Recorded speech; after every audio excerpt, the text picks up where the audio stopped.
The document materials area.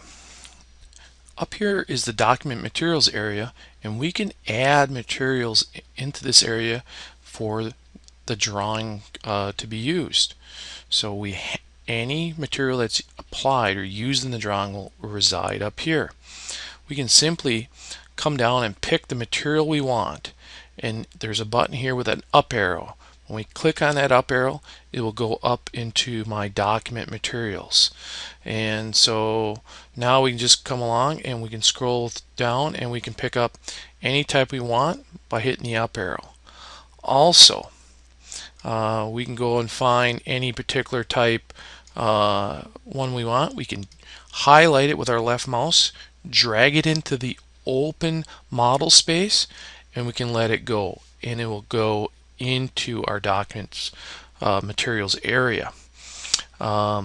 We can also double click on it and it will open up into our document editor, or into our material editor rather. We'll come back to this later, and it'll also place that up there as well.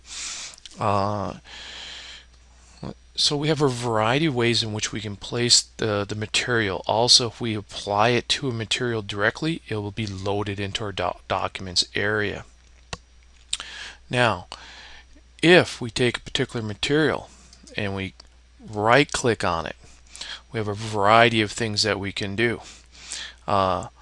We can assign it to a selection. So if we have objects, one or more objects selected in our drawing, they have to be selected.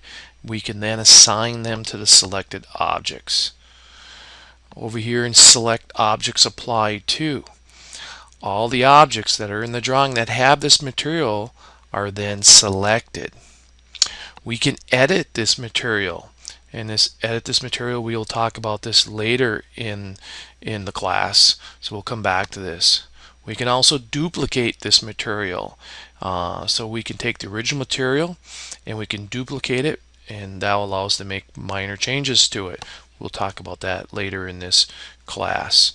We can also rename the material. This is a very good idea.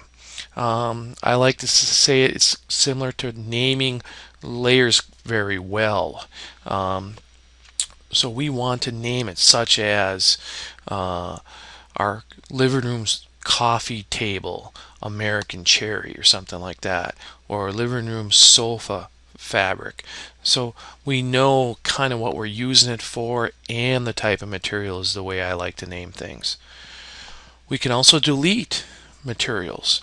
Now, this deletes it from the drawing. So that means if it's currently being used in a drawing, AutoCAD's going to warn us. And so therefore, it will delete the material and from the object and delete the material from the document materials area. And purge all unused.